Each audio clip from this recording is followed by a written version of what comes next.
So hello everyone, good evening or good afternoon, good morning, wherever you may be at this time around the world. Thank you for joining our event, Investing with Pride. We are the University of Edinburgh Entrepreneurs Society, also known as ENTSOC. Tonight, we would like to extend a warm thank you to our sponsors, Pivomo and RMP, who have helped in making this event possible. So to give some information regarding this evening's event, the first LGBTQ plus Pride March took place in June of 1970. 50 years on, this panel will discuss if the business world is currently doing enough to foster an inclusive environment where the LGBTQ plus community are sufficiently supported and treated equally.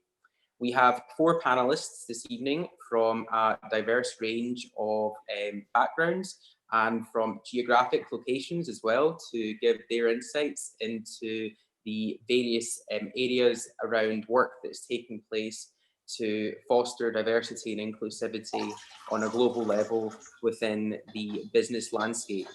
Our 4 panelists this evening are Emma Cusdin, Moud Goba, Dr. Vivian Ming, and Steve Wardlaw. So to kick things off, we will start with our first panelist this evening, Emma Cosden. So Emma Cosden is an openly trans woman serving as the director at Global Butterflies. She is a fellow of the Chartered Institute of Personnel and Development, founder of Transformation, and received the 2019 Prime Ministerial Points of Light recognition. So if I would be able to hand over to Emma and extend a very warm welcome and thank you for joining us today. Great, thank you very much, and I'm really pleased to be here. First of all, I need to give you an apology. I actually got stung by a wasp this morning on my lips, so it looks as if I've had really bad Botox. So first of all, one, I'm really pleased to be here. 2, that I can talk and that it didn't swell up. And I think this is a really fascinating subject. As an openly trans woman, I think it's been really interesting to debate this today with some amazing other panelists. My focus in this is very much around, despite the progress that we've seen, we've seen lots of businesses in this Pride season putting rainbow logos on their social media to display their LGBT credentials, despite peer group rankings like Stonewall and the Human Rights Campaign and some amazing advocacy from those organizations. My question is on multiple levels. So how many senior CEOs or execs are LGBTQ across our industries? How many business leaders do we see really stepping in to advocate for LGBT rights rather than maybe looking at them in a very internal way? So we've seen a number of governments do things that we probably may want to debate on this panel that are very against LGBTQ people. Across the world, the response has varied. We've seen some organizations be overt, some organizations not be very overt and basically keep their head in the sands. And for me, a very sensitive subject right now here in the UK is obviously the government, the UK's government's proposals. I know Scotland has closed its consultation on the Gender Recognition Act consultation. In the UK, the government in Westminster, we're still waiting to hear 2 years on. And I think for me, the other interesting piece for me, and there's 2 additional points that we might want to debate. If we look across Europe, ILGA very helpfully ranks each country. In the UK, we dropped from 8th to 9th this year, mainly through the hostile climate for trans people in the UK. And I would argue if businesses were doing more, then maybe we wouldn't be quite so much in that place. And then finally, my personal view is governments come and go, but some of our large corporates remain. So I think there's a responsibility for corporates to do far more. But I'm really looking forward to this panel, so thank you for inviting me. And I'm really pleased that I can actually speak today, so thank you. Well, a huge thank you for that, Emma, and for your insights. I think to give a bit of further background, we have a range of questions this evening to attain individual views on and potentially recommendations. And I think a lot of what you've just said certainly will echo in some of the wider thematic discussions. So the first question this evening that I have is, in looking at the use of virtual communications being expedited by the current pandemic, the opportunity to engage with an increasingly diverse range of individuals within the entrepreneurial community has become less contingent on geographical location. So do you anticipate that increased access through virtual platforms will act as a positive influence on diversity and inclusion? And potentially I will give you just a minute to think over your response. I will continue just with our introductions. So our next speaker that will follow on from Emma is Moud Goba. So Moud Goba is the project manager at Micro Rainbow International and director of community engagement at UK Black Pride. And Moud, it is an honour to have you with us this evening. I'm assuming UK time zone, but please correct me if I'm wrong.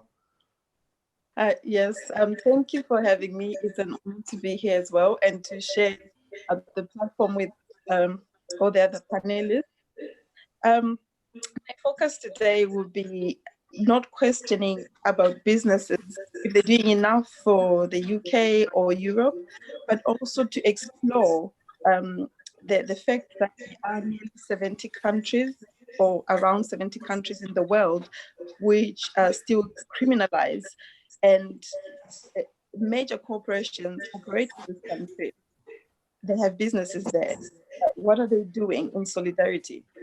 We can't march in Pride in Europe, and you're operating somewhere where perhaps a lot of your staff members are still hiding, are still fearing for their lives. So it would be an interest for me to discuss that, what can be done, and there's certainly more to be done, not only in Europe. It's exciting around Pride time from June.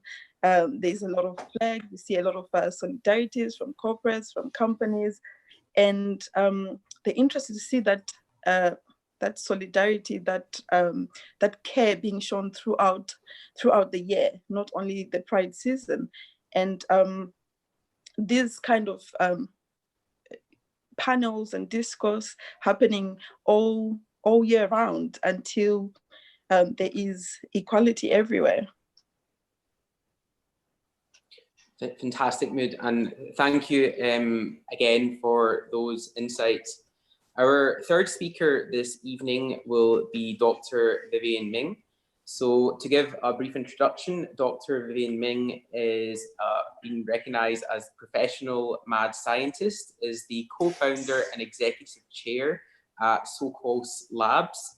She's a theoretical neuroscientist, entrepreneur, author and mother of two, frequently featuring in publications such as the Financial Times, the Atlantic, Quartz magazine, and the New York Times for her research and inventions, among others. So thank you very much again, Dr. Vivian, for joining us. I believe morning in your time zone currently. It is morning here in Berkeley in the San Francisco Bay Area, but I kind of wish I was with you. Actually, I can share that my favorite compliment I've ever received, I spent a lot of time traveling around and giving talks. Last time I was in Edinburgh was for the Royal Bank of Scotland, and they held this little private event, and I gave a talk, and someone tweeted afterwards, just because of the coincidence of timing, that Dr. Vivian Ming is the funniest thing at the Fringe Festival this year, which was, I've carried that away with me for the rest of my life as a point of pride. but it's lovely in Berkeley. And sometimes in Berkeley, in San Francisco, you lose track of some of the things that are being discussed here. It's not like it's perfect by a long shot. There are measurable challenges to being openly LGBT or queer or whatever word you want to use. But there is also a degree to which students at the university here just feel free to be themselves and experiment, explore different identities, and that's kind of expected. And then I travel to Kenya or Eastern Europe, parts of East Asia, and it's a very different experience. I'm not saying that they are all hostile, but it can be uncomfortable for me to know that I've been invited here, being an openly transgender person with a two-mom family, and they're treating me distinctly different than they might treat any number of people. But at the same time, violations of expectations. I loved that talk I gave in Edinburgh, but I gave a talk in Kuala Lumpur, public talk. The Maybank sponsored it. There was an audience of like 800 people. Lots of long beards and head coverings. So every reason to think something awkward might happen. And sure enough, the first question, someone said, Dr. Ming, I read about your background. I know some of the experiences that you've had. What can you say to our children experiencing the same things that could help? It's like some guy in his 50s, he looks like a regular mosque attendee, and yet his number one question was, what could we do to help? I'm not saying there aren't huge challenges around the world and core business challenges as well. I very much agree about them being banner carriers for many of these issues. But there's also a degree of real humanity around the world, of people that actually embrace their sons and daughters, their neighbors, and challenges, and recognizing that whole thing, not vilifying any one group on misconceptions, while also understanding, I'm not going to go give a talk somewhere where someone like me is under the death penalty. That this is the same world at the same time. So the business world has a lot to do, and I think I agree that sometimes politics is just constrained.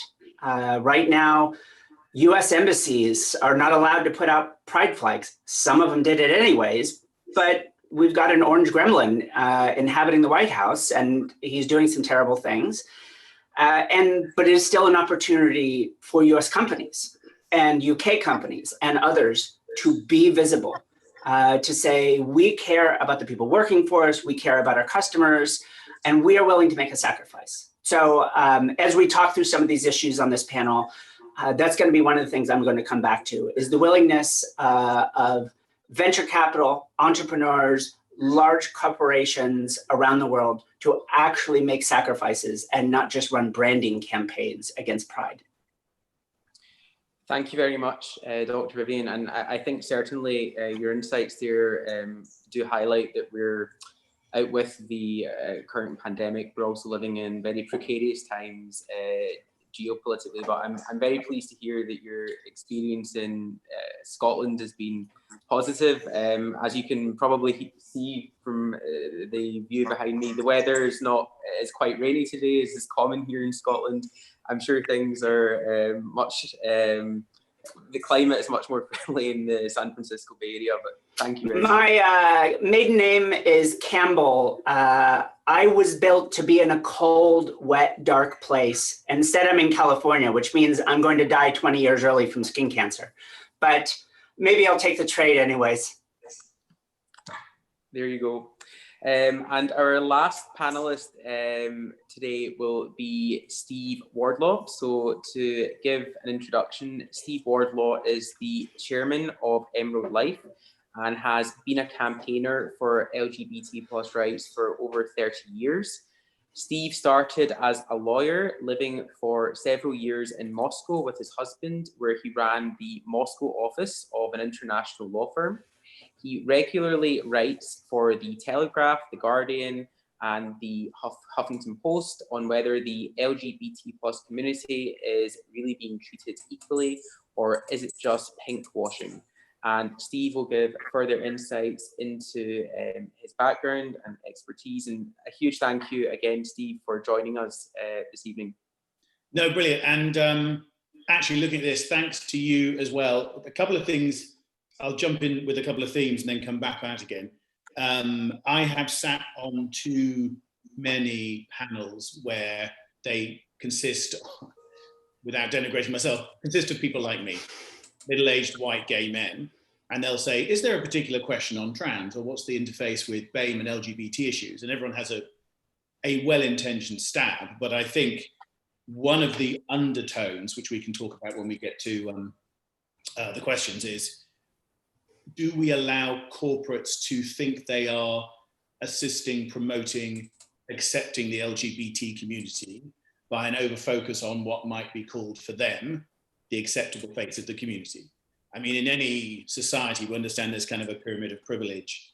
And if you look at LGBT, I'm a white, cisgendered, able-bodied man. I am going to have more privilege than a trans person of color. And the question is, if we're saying we're asking for equality, what are we doing, as well as the corporates doing, to make sure that we're all promoted equally, treated equally, and given the same opportunities? So, yeah, I realize, of course, when I do this, next time I'm going to say I've been a campaigner for LGBT rights for over 20 years, because I realize I'm kind of dating myself slightly with the introduction before we even start. So after I'd started off as a campaigner, then caught the corporate bug and ended up, like you said, being in Moscow. But at heart, I'd always felt that I was a campaigner manqué. So came back and decided to set up Emerald, which is a kind of mix using the kind of business skills and the campaigning angle, if you like, to change probably one of the most regressive sectors in the UK. We have had some minor successes. I still think that when you delve further in, there's layers and layers of people that don't understand even the kind of vague pink washing that some corporates do. So I think early doors, when we were, any win was a win, if you like, 20, 25 years ago, we were amazingly pleased that companies would even mention they had gay, because LGBT was not a term when I started, gay employees, that they would even talk about hosting an event for something like that. And over time, you're like, great, so what's the progress for next year? And we sort of transitioned into rainbows everywhere, and that was great. And you're like, this is all super. What are we really doing now? What's the next year of progression? I think a lot of corporates, there is this idea that you say they can paint rainbow colors everywhere, and that will somehow improve the lives of the LGBT community. And I think sometimes you have to be careful of the equivalent of someone giving you a quick hug and wandering off again, and somebody who's actually really supporting you. And while initially a quick hug is better than standing out in the rain, I think we should be pressing corporates to be much more dynamic and have a set response to an answer. If I say to a corporate, I see you put a rainbow flag up for Pride Month, tell me what you're doing about your LGBT customers. Because if you're not, it sounds like a cynical marketing move. And I think we need to be grateful for the efforts, but tougher, I think, in making sure that those efforts actually translate into lasting change for all of the LGBT community, not just certain subsectors. Well, a huge thank you for that again, Stephen. We very much look forward to hear your insights through this discussion. Again, from the Entrepreneur Society here at the University of Edinburgh, we'd like to extend a huge thank you to all of our panelists. So again, my name is Amir and I'm a postgraduate here at the university, and will be curating this discussion this evening. So to go back to our first introduced panelist, Emma Cosden, this evening. As mentioned, Emma, our first question relates to virtual communications during this pandemic that we are all living through internationally at the moment. So to reiterate the question, with an increasingly diverse range of individuals within the entrepreneurial community, now being contacted through various virtual platforms, and there is now less of a demand for direct engagement based on your geographical location. Do you anticipate that increased access through platforms such as video communication will act as a positive influence on diversity and inclusion going forward? Thank you, Amir. I think it's a really great question. I think it's the organisations that have been used to working virtually and the people used to working virtually, this has just been like a going on speed, I think, for them. For some organisations that really weren't embracing this, this has been like a crash course. And I think for me, on one hand, having people showing themselves on video is brilliant. You know, who would have believed some of the really stuffy CEOs that some of us know, who were all about presenteeism and that they would never work, you know, would never endorse working from home. To find them on Zoom or other platforms has been a real step forward. And I think for me, that's been a positive. The flip side is with that is how you use the platform and how you engage in the platform. So yes, you know, it's wonderful to see people as humans out of, you know, in a more relaxed environment that you've created. But for me, comes with the onus and responsibility for us to remain human and to think about that, you know, people live in different places, and some of that is with privilege, some of it is with financial privilege, and you know, it's very easy to make assumptions about that. So I think from entrepreneurs who are used to working in this way, it's like, well, hey, it's just normal stuff. But I think for a lot of organizations, they've had to come at this at speed and embrace this way of working. And for that, they've challenged their assumptions. There is a positive for inclusion and diversity, but there's also a risk. You know, there's a fair amount of research. So no one's really looked at a world in which we're all obligated to work remotely at the same time. So a lot of the existing research on remote work has been on populations that either volunteered to do it or were economic situations where they had to do it. But even there, we can extrapolate a little bit. One thing that's pretty clear is people that are more marginalized actually do often suffer in remote work because they get less face time. So we can see that people get promoted less as they work more distantly from the center of someone making promotion type decisions. And in that sense, we might expect this to get exaggerated. People that are more marginalized get further marginalized with remote work. Where at the same time, I understand the idea of what we're saying, which is it also allows us to connect with people that aren't just regionally restricted. But, you know, frankly, you kind of get that for free if you already live in a big city. You, to some degree, have to interact with people that are different than you. So I think it's worth understanding that there's some existing research in this space.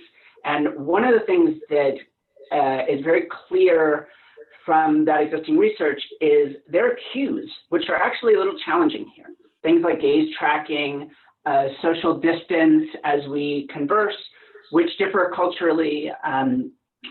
Even within a region, you can see differences in how people behave. We're able to read those cues naturally in human-to-human interaction, but it turns out they get exaggerated in the remote. No one's ever looked at whether those things are cues that play into people's sense of gender identity and sexuality. So I think there's some open questions here of whether our behaviors might actually, much as in social networking, might actually in some ways get exaggerated, and we find ourselves more invested in in-groups and less invested in out-groups through these sorts of conversations. But I will add one last thing, which is there are some other interesting possibilities here. 20 years ago, when I first worked in the machine vision space, one of the things my team was working on was facial recognition, facial analysis, emotion recognition. And our idea was, what if we could send just this little bit of information across mobile data connections instead of a whole rich video, and then animate the face on the other side? Now, to you all, that doesn't sound very exciting because you must see this every day. But 20 years ago, it seemed like a really cool idea. So you can get it for free on your iPhone. You know, you can choose these animojis and have a little cat on someone else's phone saying the things that you're saying and animating. The funny thing is, actually, that's my undergraduate lab. It got bought by Apple. And so it's perhaps not surprising that it's there. One of the more interesting possibilities, though, is that people might get to express themselves differently. I mean, literally be a different person in certain kinds of conversations. It's challenging to just stare into a camera for an hour. But if instead you could animate an avatar and actually step away while having the avatar still seemingly pay attention to everyone, and you can just listen in the background the way you might in a normal meeting. There are some reasons to think that this might help be more inclusive and some reasons to be concerned. And it's really worth understanding at a scientific level, forgive me, I'm a scientist, but early, you know, while we're all getting into this, so we can set down some good patterns right from the start.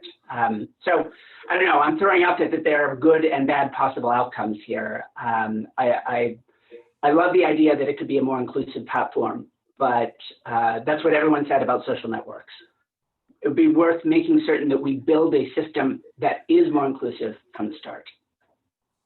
I would say, just if I could jump in, I think that's right. And I think my concern when people say, "Oh, is Zoom an answer to increased D&I?"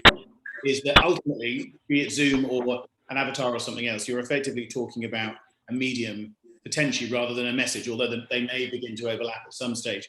It's still very possible to have a Zoom meeting where an old-fashioned CEO holds a sheet of A4, reads it, finishes the meeting, and that's it. That's not going to increase diversity. I think my couple of concerns are, it's a medium that can increase it, but I think you have to work hard. It won't come naturally, because a lot of times, if you don't have a networking session in person, in a Zoom call, or something like that, it's very difficult to accidentally bump into somebody else and accidentally hear a different view. I think in real life, you can possibly do that. I think structurally as well, it's sometimes difficult to read the emotional intelligence of a group if you're in a Zoom call. So I think it has its limitations. On the plus side, I think it's an amazing way to get people from various different backgrounds, and I would include socioeconomic as well, which itself presents a bit of a problem because not everybody has another room they can sit in quietly when they're doing these calls. But if you can do that, it is quite, for me, this is much more of an equalizing experience than sitting on sitting at the top end of a table or in a room on a table somewhere up on a stage talking, because you're automatically talking down to people. And we have no idea if anybody's listening at all, which makes this far more energizing experience. So the answer is yes, it does have for me, the answer is yes, it does have the capacity, but it's not going to come naturally unless you use the tool cleverly to do that. I'm going to just focus on the positive, which I work for Micro Rainbow, and we work with the LGBTI asylum seekers and refugees. And one of the things that people struggle with is isolation. We have our main hub in London, and asylum seekers are all over the country. And we've had to have that crash course to ensure that people are not continually marginalized. So we've gone digital with our workshops, and it's amazing to see the engagement and the number of people that have reached out for this support. So I definitely see the positiveness of it. People are now able to engage directly with organizations, with companies. It's opened a whole new world. And certainly I am thinking of maybe a person like myself. When I was growing up in Zimbabwe and I was young, I was a young lesbian. We didn't have this kind of platforms, and I certainly didn't know anyone else like me. So I can imagine someone else younger on these virtual communications and accessing this digital support and being able to engage, whether it's with companies or organizations or where they need help, or joining the different Pride events that are happening at the minute. So I definitely see the positive. I'm not thinking of the negatives. Yes, especially now that we're in COVID, where we have a lot of issues that we need to deal with now. and that we will need to deal with in future, in terms of whether it's companies or organizations or people we work with, colleagues. There are going to be a lot of issues that we need to deal with in future. So I'm definitely focusing on the positive in the now, in the engagement. Yes, and I would just like to echo a fascinating range of insights there. You know, I think that the impact of increased use of virtual platforms on the human condition, so to speak, is something that we're all currently living through. And it will be very interesting to see what views will be shared going forward around this area. To go on to our next theme for this evening, and I will pass this question back to Emma to commence. How can education influence a positive impact on the culture of SMEs in relation to inclusivity and diversity, D&I specifically, where a vast range of activities focused upon D&I initiatives are promoted by large organisations? What steps can be taken for smaller organisations with fewer resources to make positive change within this area? Thank you, Amir. And I think that's a really great question, because I think right now, even the large organizations are having smaller budgets, some of them, so they're having to be creative. So to answer your question, yes, education can, but I think for any organization, large or small, it's around, so how do I interact with my customers, my shareholders, my employees, and my potential employees in an inclusive way? Because I think for me, society is changing. We're seeing it becoming more accepting. Every generation looks a bit different. And if you're in business, whether you're a small business or a large business, it's around saying, what does that look like for me? And I think the smaller organizations doing great stuff. And I think, you know, they're just being a bit more creative. They're having to be a bit more creative because they don't have large budgets. They don't have the reach. But ultimately, the better SMEs who are really embracing this do get educated. They speak to people. For me, it's all around that positive curiosity. You know, my lived experience is not anybody else's lived experiences on this panel or who's listening. So go and find out, learn, open your view. You know, there's a lot written about growth mindsets or fixed mindsets, but go and find out. And it's amazing what you can do by just asking some questions. And I think lots of organizations are doing things that we'd love to see a lot more, large and small. But I think education, going to find out and understanding is a real great first step. I think that's right. I think there's also a problem with the bigger organizations, that they can think that the bigger the budget, the better the education. And I've sat at a lot of fairly slick presentations because they have an education and training D&I team. But in fact, the core person doing it has not been particularly good. And the problem is, if I sit in a crowd like that where you're talking to a big consulting firm or something like that, my lived experience is enough that I know the person on the stage isn't particularly good. But the other people who have no particular LGBT lived experience may not have that filter for them to be able to realize that. So in the SME world, I loved Emma's phrase, positive curiosity. I think you can achieve much more by one person sitting there not talking about the general principles of this, the general principles of being a gay man or a trans woman or something like this. It's like this is my story, and things like this happen to me. And I think that always engenders a lot more curiosity than PowerPoint slides of data, although that can be useful, because you hope in an organization people do want to know that stuff. And if you take that back again, then that's not a huge budget organization. You may know somebody who will want to come and do it anyway. And there's a London-based organization called Series Q that works with a lot of tech SMEs, and they are regularly having speakers in. And there is a nice cure. It's all done I find it very informal. It's all, amphitheaters and beanbags, but that's fine.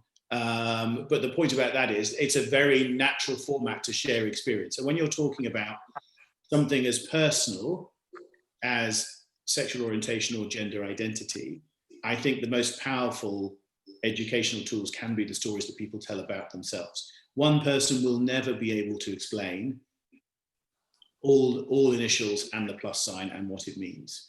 But I think there's ways for you to open up that for people to understand there are issues themselves, rather than thinking they'll have all the solutions. Nothing worse than a training session on this topic where people think I'll have all the answers after 45 minutes of PowerPoint. Yeah, I think I agree. It's about education, but also it's about ensuring that there's diversity within the company, because there is experience, there is, like you said, lived experience of different various people. It's also ensuring that they are willing to come out to support its engagement. If you are open within your company, within your spaces, people who open up about their experiences, if you show solidarity with different issues, like Meta, LGBT, you will find out that people will come out and educate within yourselves.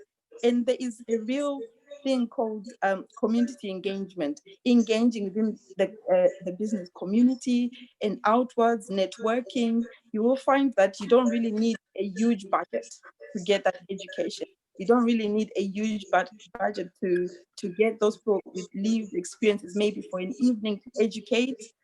You won't find answers within those, like you said, 45 minutes. This has to be continual. The learning has to be continual. You can't just have an event, a diversity and inclusion event once a year and think that's it, that's done. It has to be continual, and there has to be an open dialogue. Questions have to be asked, uncomfortable things have to be talked about. You have to talk about racism. You have to talk about racism within the LGBT community. The platforms have to be put there to make sure that education happens, learning happens. You know, I really want to echo the idea of representation. And I'm not going to apologize for being the one that cites research, but I started my life as an academic, and then I started a bunch of companies, and now I get to run my own lab and do whatever I want to. So I'm going to offer a piece of research that we did here, as well as an existing one from another group. And that latter tells a really interesting story.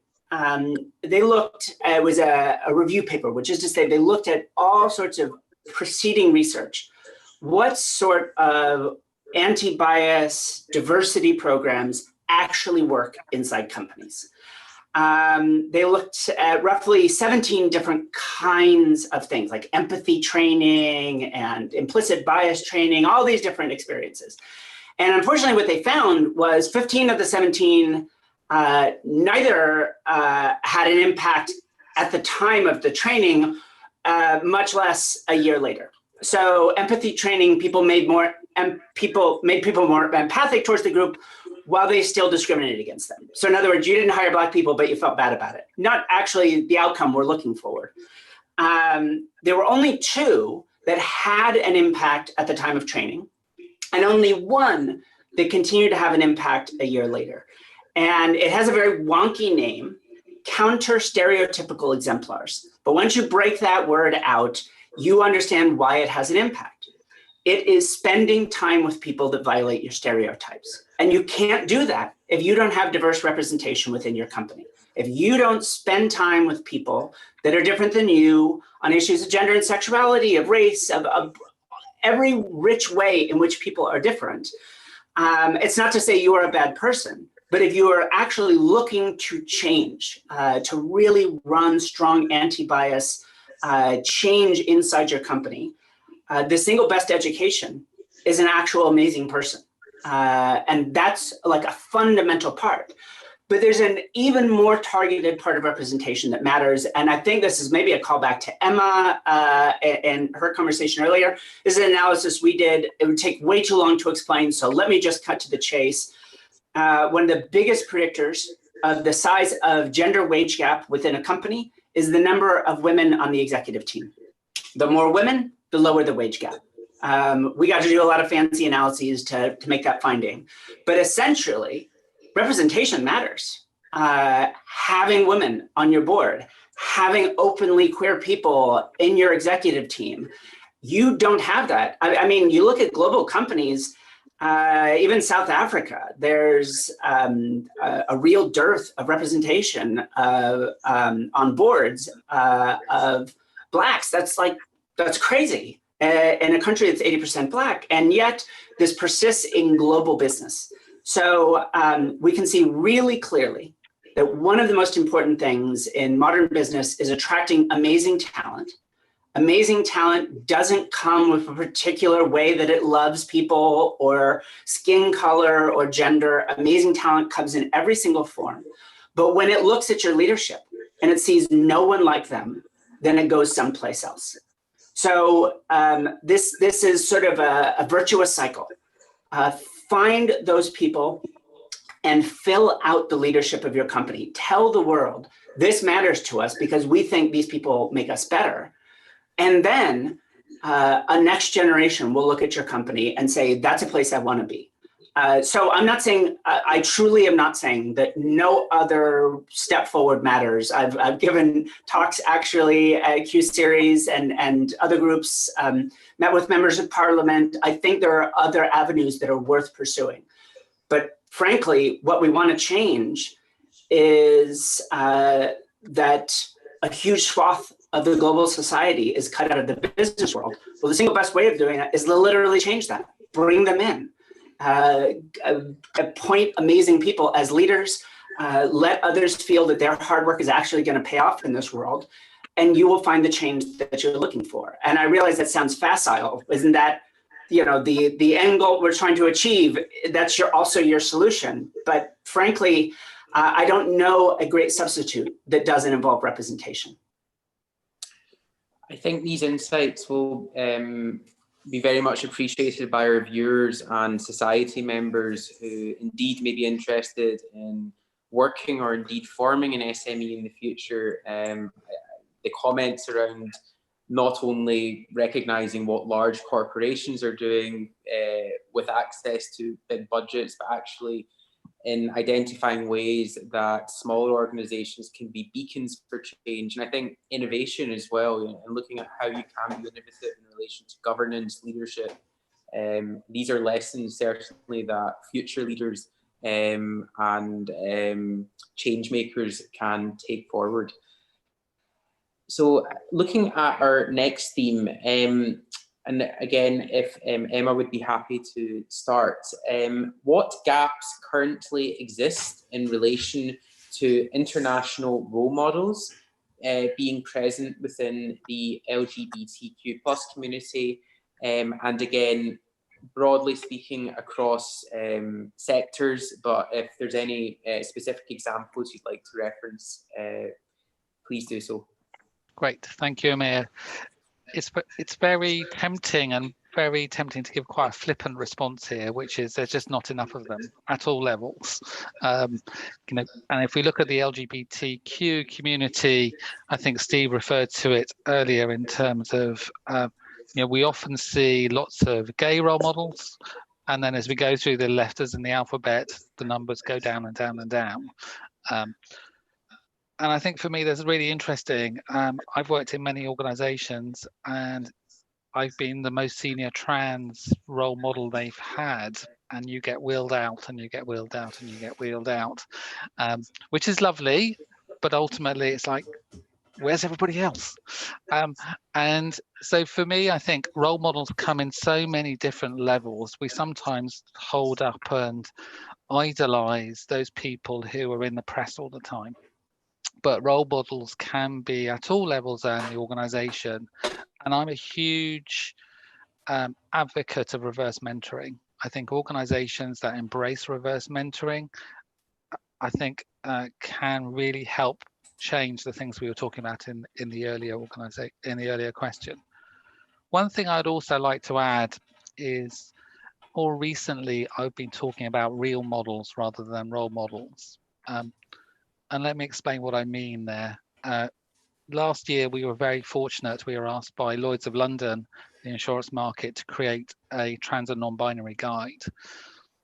And we found some amazing people working in the industry who are trans and non-binary, not because they want to be famous, but because they do great jobs, and they just happen to be trans or non-binary. And so for me to highlight that, and for us to highlight that, I think is just really, really powerful. If people can see people like me working and doing great jobs, they don't have to be senior, they don't have to be chief executives, but actually just being themselves and stepping forward, then I think for me that's really powerful. So I think role models are great. Lots of organizations that we've seen, bring somebody in who's selling a book and who will come and do a talk. That has a place, but ultimately finding real models that work in your sector has far more resonance than maybe somebody coming who your audience won't connect with.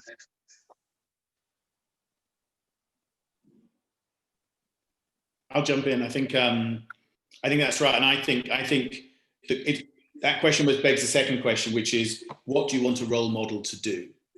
And I think that wheeling out a lot of people like me wouldn't help a BAME LGBT person at the lower levels of a company, because there isn't that interactivity, and their lived story is very different from mine.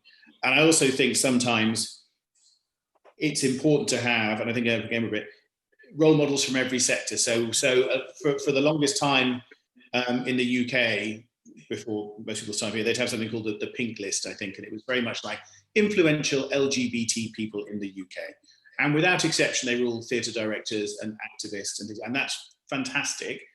But I think sometimes the business sector and business as a whole kind of felt it got overlooked. So there was an alternative list set up, which actually dealt with openly LGBT role models within the business sector, called the Outstanding List. And what's interesting is it seems to be a development, because the wrong role models, I'm using the word in its wider sense, can be quite limiting. So when I was a child growing up, we just about had television, and the only gay people that you saw on television were two men called Larry Grayson and John Inman, who were fantastically camp. And I remember thinking, I can see somebody who is allegedly like me, yet I feel alienated by that experience, because I don't want to be like that person. I think sometimes you need to remember that a role model, a bit like any other person, is one tiny part of a particular community and may or may not represent them. Interestingly enough, we have a charity that works down in South Africa, and talking to the woman who helps us there, a woman called Stevie Sike, she'd said, it's really interesting in South Africa, because I said, who are the role models for out LGBT people? And it's the same there 30, 40 years later, that they don't have any out LGBT business people yet. So there's one or two politicians who ended in disgrace, and some camp entertainers. I shouldn't laugh, but it sounds exactly like the UK in the 80s, where you had some politicians who got caught doing stuff they shouldn't have been doing in a moralistic tone, and then you had people on the television. And I think that's the point about visibility. I still don't think, despite all this stuff, there are enough people that say, this is my job every day. It's a bit like you. I happen to be LGBT. And for lots of people, it's important to remember that this is a very important aspect of who we are, but it's always only one aspect of who we are. So standing here saying I'm gay, therefore a role model, is no good to man or beast. It's, I'm LGBT and I do this, or I work in your sector, or I'm something to which you could aspire to do. You're almost saying it's almost in reverse. My LGBT-ness, if you like, my sexual orientation or gender identity hasn't held me back. And in fact, it's a supportive atmosphere, and it's brought something extra to the table, which is the core, if you like, reasoning behind diversity. So there's a way to be a role model. Standing up there and expecting plaudits, like some of our more senior business people in the UK do, I just don't think cuts it anymore. Okay, I think I agree with all of you, and I like Emma, I like the idea of real models. One of the things that it always goes back to is diversity and inclusion. You can't have role models when you don't have a diverse company or you don't have diverse spaces. How do you ensure that you fill the gaps? Are you making space for these people? You need to ensure that when you look around in your panel, in your business, on your table, who is missing? You know, do you have LGBT? Do you have women? Do you have Black women? You know, we shouldn't forget people who are disabled. So sorry, my battery. So we have to ensure that we hold space for people on the table. If you're there and somebody, you notice that somebody's not there, or there isn't somebody who could be a role model, then you have to ask. You know, the world is very big, it's diverse, we're full of different people. You can find people if you want to, especially within your spaces or around. You just have to be always conscious to find who's missing. How do we ensure that we have adequate role models in our spaces, and that is speaking internationally. It is allowing space, giving space. Sometimes it takes, maybe if I see that there's a group that is missing and their voice needs to be there, it needs to be amplified, maybe I can give space. I was going to say, I very much agree. And interestingly, there's a word for this in education research, which is peer role models. So people that are in the class with you, learning at the same time, but they're role modeling certain kinds of behaviors. And it turns out, you know, the people that have the biggest influence on our lives are role models, but they're not political leaders or actors, however much we may tell ourselves. It's the people that raised us and our friends, the people immediately around us. And this talks then about two kinds of peer role models inside companies. And we can talk about small companies. You know, when I think entrepreneurship, I think not simply SMB, but high growth, venture-backed entrepreneurship. And there's a lot of high stakes there, and you need to hire fast and grow fast and get this amazing talent. And it's really easy, particularly in the US and the UK, to then just hire the first person that walks in the door that's qualified, who for a lot of tech industries is probably a man, probably straight, white, or South or East Asian, and then you left out the majority of the population of the planet. So there's two roles of peer mentorship that play a role as you're thinking about building a company. One is, of course, having that representation, something I and many of the other panelists have come back to again and again. Build an actual diverse company from the start. Be willing to wait for the right person to fill a role, rather than just hiring the first person to fill that role. But there's another one, which is the role of peer mentorship of allies. Allies of every stripe. Everyone's an ally for someone else. Having people actually stand up and say, no, just to pull on a very common trans experience, no, the pronoun is her. You know, that's very hard to do yourself. You just can't, it's awkward. If you're a woman saying, you know, I think you're dismissing my idea, well, in a room full of guys, by the way, I've raised over $100 million in venture capital. I have never pitched a female VC in my entire life. So it's always a room full of guys, almost exclusively white, straight guys. And they want to explain my area of expertise to me. Oh boy, it's the one thing I bought into the whole rest of the whole thing about changing genders and being a woman. The one thing that truly drives me wild is mansplaining, and it always happens. Having someone there to actually answer that, it doesn't have to be you every single time carrying that torch. Whether, again, we're talking about race or gender or sexuality or ability, these are incredibly crucial. So having those role models at all levels, but proximal, they're right there sitting beside you. They are just as much as rift as you are. They're not the boss of the company, and yet they are saying, this is wrong, we need to make a change. That kind of person truly has a big impact. In fact, We look at people taking scholarships to elite universities here in the States, similar, even just applying for admission to elite universities around the world. And you see people from traditionally disadvantaged backgrounds not even applying. And one of the #1 predictors of them actually trying, and of course getting in because they're an amazing student, is someone from their community that they actually know went before them. Having that peer role model is a huge thing. And anyone in any company can be that, even if you're a straight white guy. Just be a part of the solution rather than another thing someone has to bust through every time they go into work. And you're role modeling for someone.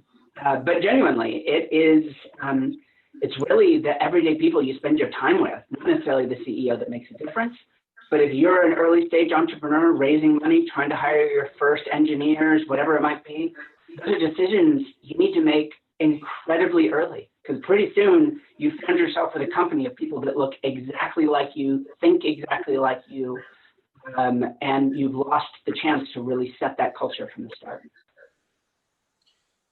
Another range of fantastic insights, and I think particularly with there's been various references made to the fact now that future generations will increasingly change careers, and probably as a byproduct of that, role models will also change throughout people's careers. So I think the context around having role models that you can aspire to, but also that being a transient process that will change over time in relation to as your goals and objectives change, how will that be mirrored in relation to who you can engage with? So a huge thank you. Again, being very conscious of time, I've been getting virtually nudged that we will move on now to our Q&A from our audience members who have been eagerly commenting and sending messages in relation to their various queries. So we have around 15 minutes, and then we will conclude this evening's event. So going to our first audience question. Is there a way, this question has been asked by Adam Turner, is there a way to identify if a corporate is supporting Pride / LGBT as a PR move, or is there a real commitment behind the message? So I will open it up. I'll go because I have a personal thing about So let me give you a few opening questions rather than giving you answers. So look at when you look at the company's website, do they talk about how much they sponsored Pride, or do they talk about how much they have helped their employees and what have they done? Do they talk about how they have re-engineered a customer experience to take into account an LGBT viewpoint? If they're going to sponsor Prides, because I've been to both Pride in London and UK Black Pride, you'd be very unsurprised at the difference in sponsorship level between the two. And part of me almost feels that the more a company spends on a big float in Pride in London, the less they are thinking about core value changes, and the more they are thinking about a quick win. That's probably an unfair oversimplification, but I just feel like being a bit provocative. So I'll open it up at that stage.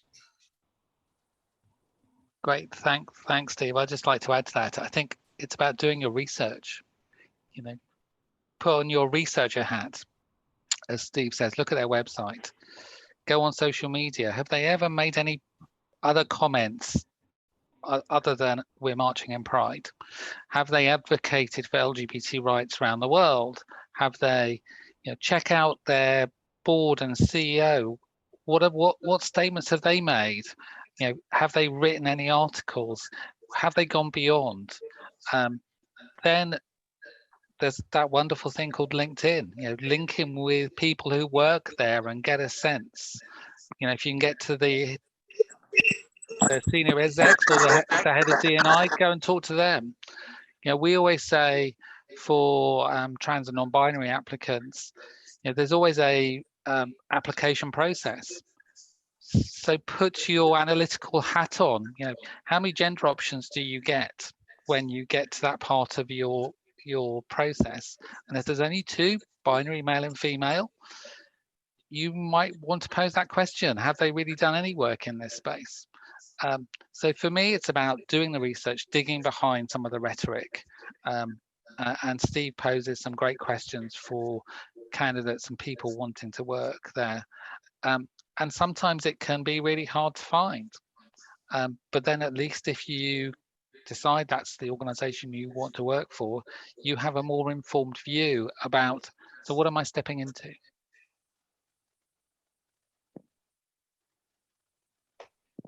So there is, oh, please, go ahead.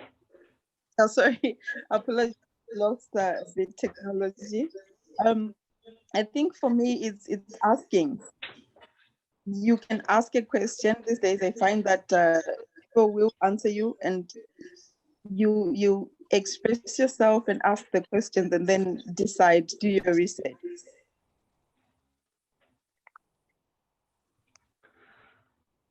So I'm going to give one somewhat challenging answer, just because I don't think we can do it as individuals.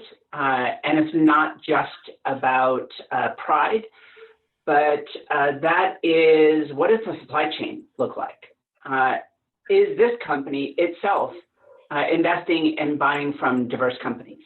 I've had a little bit of dabbling working in the space, for example, of agricultural supply chains, and trying to understand whether you know, a nectarine that ends up in a market in London, has that come from a farm somewhere that is abusing its workers or not?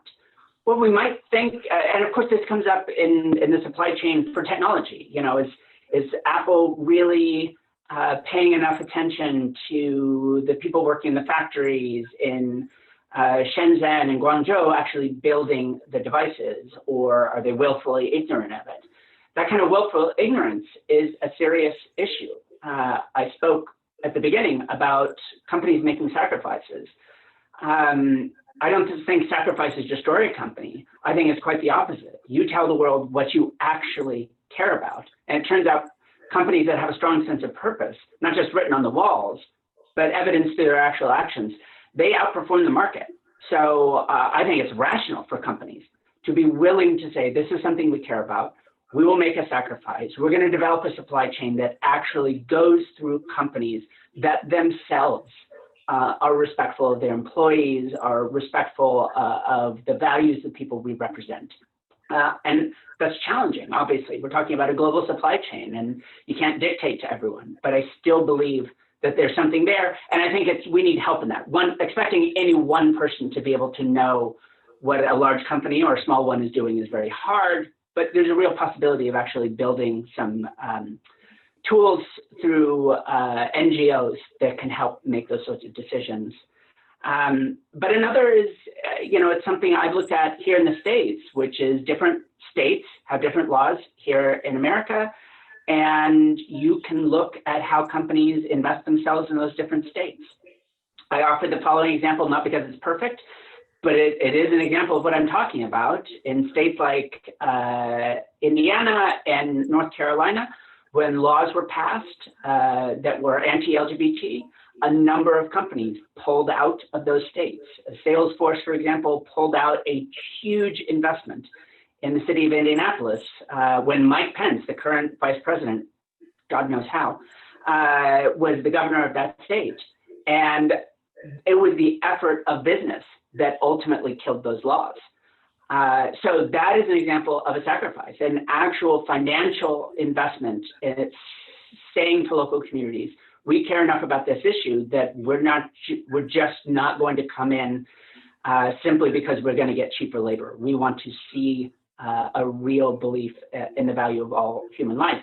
So I look for these sorts of things, not stuff that's written on the walls. I don't find that very persuasive, particularly when they use the exact same language as everyone else. But what are the actual actions that they've taken? And I think from a business perspective, supply chain is as real a demonstration that you care about the environment, about workforce, or many, many other issues as you can demonstrate to the world.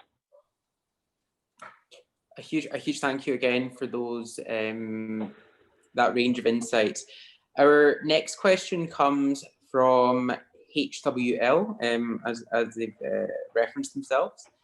And the question is, LGBTQ employees take home £6,703 less annually than straight counterparts, according to YouGov, equivalent to a pay gap of 16%, which is twice the UK's 9.6% gender pay gap.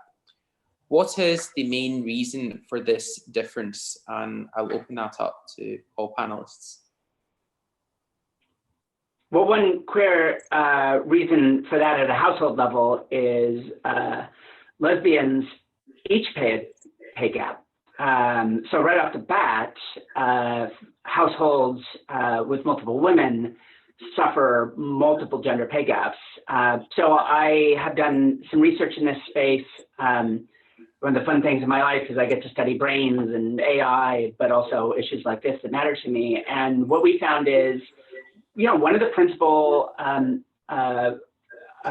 issues, particularly for entrepreneurs, for lesbian entrepreneurs, being a woman costs you more. There are more barriers because of that than because you're queer. It's an interesting dynamic that plays out in our research. But if you've ever tried to go raise money, you quickly understand why. Having said that, though, we also see in our research that there are still pay gaps, even for queer white men that otherwise, presumably some of them, at least passively closeted, may otherwise not present in any way that the world would know, and yet we can still see that there are differences in the amounts that they raise. And a lot of pay gap is driven by work choices, which makes it very easy for people to say, it's not our fault, women choose to work less, queer people choose to go into certain industries. But what our research shows is those choices are actually rational and responsive.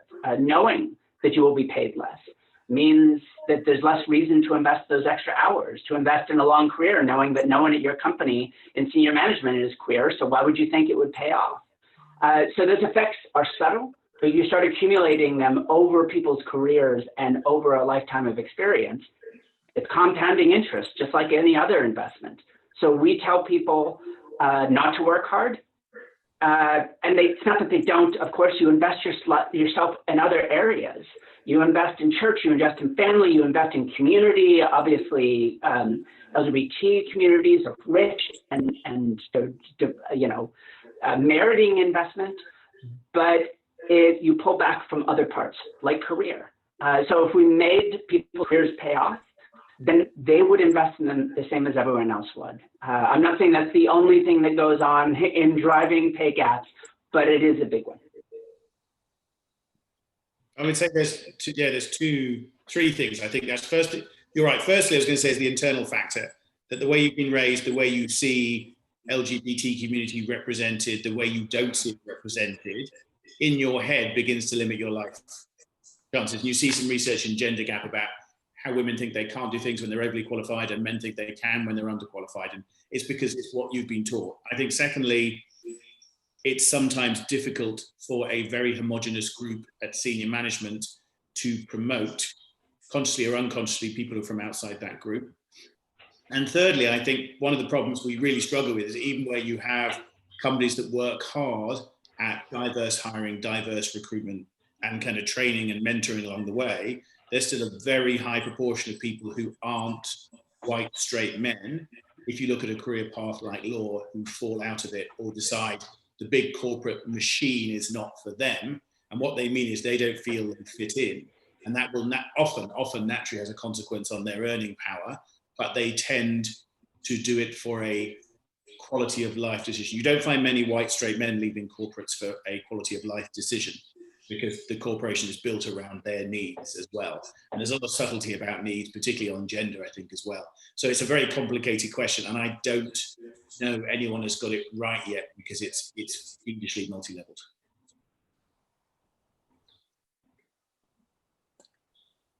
I'd agree with the comments from both Vivian and Steve. I think it's a very complicated variety of factors.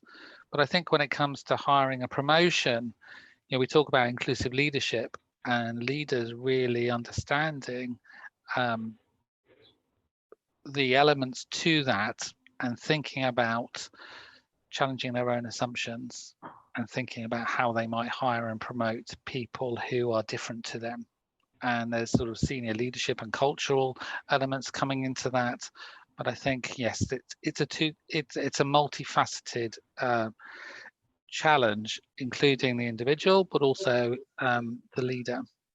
I can share a very personal thing, which was, I was offered a promotion to a country where, as a trans woman, my rights would be considerably less than they are where I sit in the UK. And as a trans woman, that's a very difficult conversation to have with somebody who wants to promote you and want to support your career. But actually, having a conversation to say, actually, I'm sitting here in the UK and I'm not worried about work, but I'm worried outside of work. And that's a hard conversation as a diverse candidate and a diverse employee to have. So I think for me, there is both individual, but also organizations really thinking about how we get more into inclusive leadership. And for everything that we've talked about here, the signals and signs, the top-down messaging, the positive curiosity, and really understanding that that person's lived experience is not the same as anybody else. And if we all hire in our own image or promote in our own image, that's not a place I want to work. Yeah, I agree with all the other amazing panelists. But one thing that I say is that perhaps there's a lack of investment in LGBTI stuff. I'm lucky enough to work for an organization that recognize the intersectional challenges that I face, and where I was underestimating myself, I was able to get mentoring, coaching to overcome those doubts, those challenges. So if companies valued and invested in their staff, then they would be able to negotiate for their own worth.